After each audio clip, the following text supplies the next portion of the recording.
नमस्कार, मैं विकास कुमार।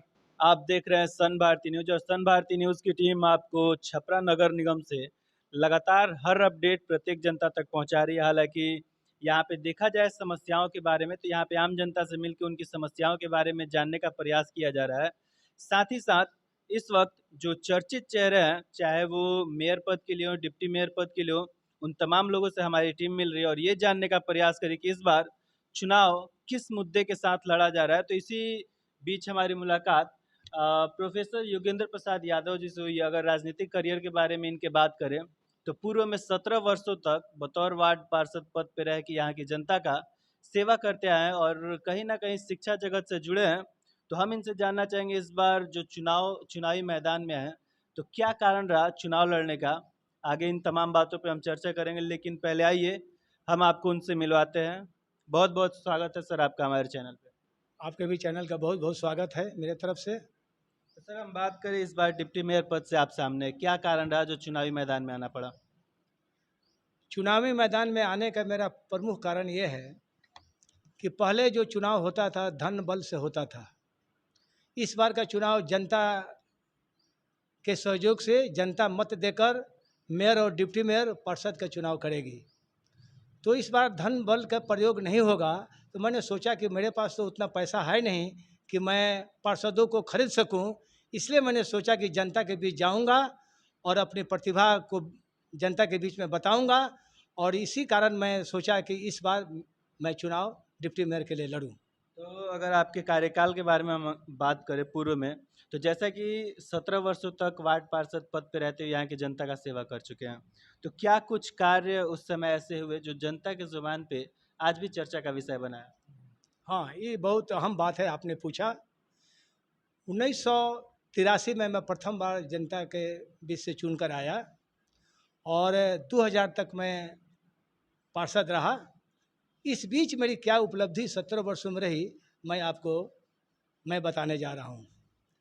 जब मैं पहली बार चुनाव जीता तो मेरे वार्ड में शराब, जुआ और लॉटरी चरम सीमा पर था।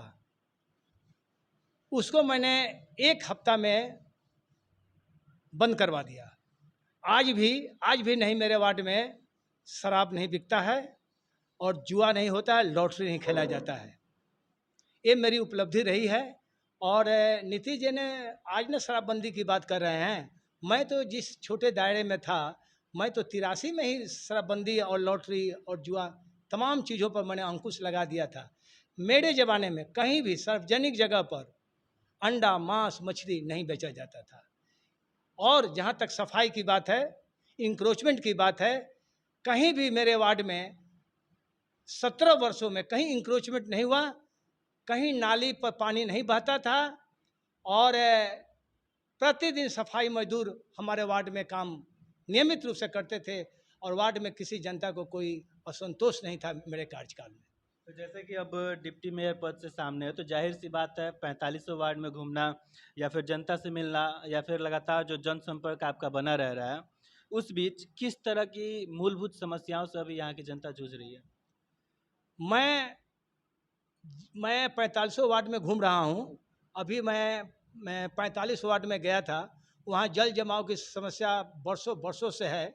वहाँ मैंने आवाज़ उठाया, नगर निगम प्रशासन को लिखित दिया और इसी बीच नगर आयुक्त ने कमेटी गठित कर जल जमाव को दूर करने का काम किया। इसी तरह का समस्या वार्ड नंबर 39 में है। 39 के लोगों ने मुझे बुलाया है और संडे के दिन मैं वहाँ जाऊँगा, उनके समस्या को सुनूंगा और उनके प्रति आवाज़ उठाऊंगा। और नगर प्रशासन से मैं चाहूँगा कि जल्द से जल्द वहाँ की जनता को आप निजात दिलाने की कोशिश करें। प्रत्येक वार्ड में जहाँ की जो भी समस्या हैं, मैं घूम घूम कर वहाँ के लोगों से और वहाँ के जनप्रतिनिधियों से मैं बात कर उनके समस्या को समाधान करने के लिए वादा करता हूँ। और जो मैं वादा करता हूँ वह मैं निश्चित करता हूँ और जो नहीं करता हूँ वह डेफिनेटली करता हूँ। तो जैसे कि तमाम कमियां जो बताई जा रही है इस वक्त चुनाव से पहले, ऐसा हर बार होता है क्योंकि चुनाव से पहले जो भी प्रत्याशी आते हैं, अनेकों मुद्दे लेके आते हैं, अनेकों वादे करते हैं जनता से, लेकिन वहीं जनता जब चुन के सत्ता में भेजती है, बड़ी विश्वास उम्मीद लगाए रहती है, लेकिन 5 साल के लिए उनके सपने को पीछे छोड़ दिया जाता है। क्या कहना चाहेंगे जनता से? इसका मुख्य कारण यह है कि जब जनप्रतिनिधि चुन कर जाते हैं तो वो तो थोक भाव में बिक जाते हैं। कहीं भी सफाई के लिए आप जनता प्रेशर बनाती है तो वो काम करते नहीं हैं। जब तक वार्ड पार्षद जनता से रूबरू नहीं होंगे, उनकी समस्याओं से महीना में एक बार भी नहीं मिलेंगे, उनको समस्याओं की जानकारी नहीं लेंगे, तब तक समस्या का समाधान होने वाला नहीं है। मैं वादा करता हूं कि जब मैं जीतूंगा तो मेरा प्रथम यह काम होगा कि महीना में एक बार 45 वार्ड में एक रूटीन बनाकर, एक प्रोग्राम बनाकर प्रत्येक वार्ड के जनता से रूबरू होऊंगा, उनके समस्याओं को सुनूंगा। और इसका मिसाल तो मैं आपको पहले ही बता दिया कि 17 वर्षों में मैंने काम किया है। मैं कह रहा हूँ कि जब तक जनप्रतिनिधि जनता से रूबरू नहीं होंगे, उनकी समस्याओं का समाधान कतई नहीं होने वाला है और प्रशासन भी उनको सुनने वाला नहीं है। इसीलिए चुनाव के बाद यदि कोई सो जाता है, जनप्रतिनिधि से संपर्क नहीं करता है, जनप्रतिनिधि से संपर्क नहीं करता है, उसका अगले का बार चुनाव जितना मुश्किल है। इस बार भी आप देख लीजिएगा कि 60% से 70% नए चेहरे आएंगे।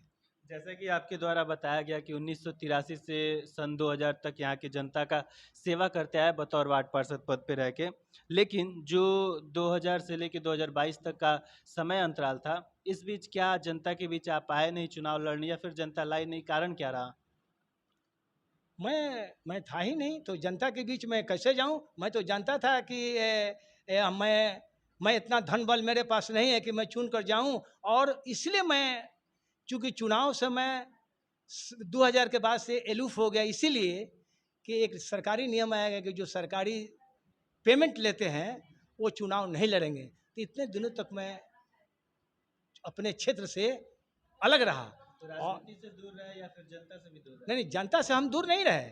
हम जनता से दूर नहीं, जनता के समस्याओं से का तो मैं अभी भी नहीं निदान करता हूँ। अपने यहाँ बैठकर, अपने यहाँ दरबार लगाता हूँ, बैठ कर जनता की समस्याओं का, यद्यपि कि मैं वार्ड कमिश्नर नहीं हूँ, लेकिन मेरे पास बहुत सारे समस्याओं को लेकर लोग आते हैं, उसका निदान मैं आज भी करता हूँ। जिस तरह की समस्याओं से यहाँ की जनता अभी वर्तमान में जूझ रही है, अगर आने वाले समय में डिप्टी मेयर का पद जनता आपको देती है तो क्या प्राथमिकता रहेगा यहाँ की जनता के लिए? अगर जनता ने मुझे चुनकर डिप्टी मेयर के लिए चुनाव में जिताकर भेजा तो मैं जाति धर्म से ऊपर उठकर निष्पक्ष भाव से जनता की सेवा मैं करूंगा। हम बात करें तो इस चुनाव को लड़ने के लिए या फिर जीतने के लिए बहुत से विपक्षी ऐसे भी आएंगे जो जाति धर्म पे चुनाव लड़ेंगे, धन बल पे चुनाव लड़ेंगे, तो मैसेज क्या रहेगा यहाँ की जनता से? मेरा काम का मैसेज रहेगा, मेरा काम बोलता है, मेरा व्यक्तित्व तो बोलता है। अगर मेरे व्यक्तित्व को लोग जानेंगे, पहचानेंगे, और पूर्व में भी लोग मेरे वार्ड, मेरे काम को लोगों ने देख चुका है, अगर इस पर जनता निर्णय करेगी तो मैं अवश्य जीतूंगा। और यही मेरा बेस है कि मेरा पर्सनालिटी, मेरा व्यक्तित्व और मेरा काम बोलता है। मैं जब शिक्षक था उस समय भी छात्रों के लिए, शिक्षकों के लिए जनहित में बहुत काम किया है। इसीलिए मेरा पूरे जिले में काफ़ी दबदबा है और सारा स्टूडेंट हो चाहे उसके गार्जियन हो, सब लोग मुझे आदर भाव से देखते हैं। आगामी कुछ पर्व भी आ रहे हैं, क्या शुभकामना देना चाहेंगे छपरा नगर निगम वासियों के लिए? छपरा नगर निगम के वासियों के लिए मैं यही शुभकामना देना चाहता हूँ कि आपकी सेवा के लिए मैं हमेशा तत्पर रहूँगा और जाति धर्म से और निष्पक्ष भाव से आपकी सेवा करूँगा। और मैं आपकी जनता के लिए मैं यही शुभकामना देता हूँ। मैं छपरा नगर वासियों को रक्षाबंधन, मुहर्रम और 15 अगस्त की शुभकामना मैं अपने नगर निगम की जनता को देता हूँ। धन्यवाद।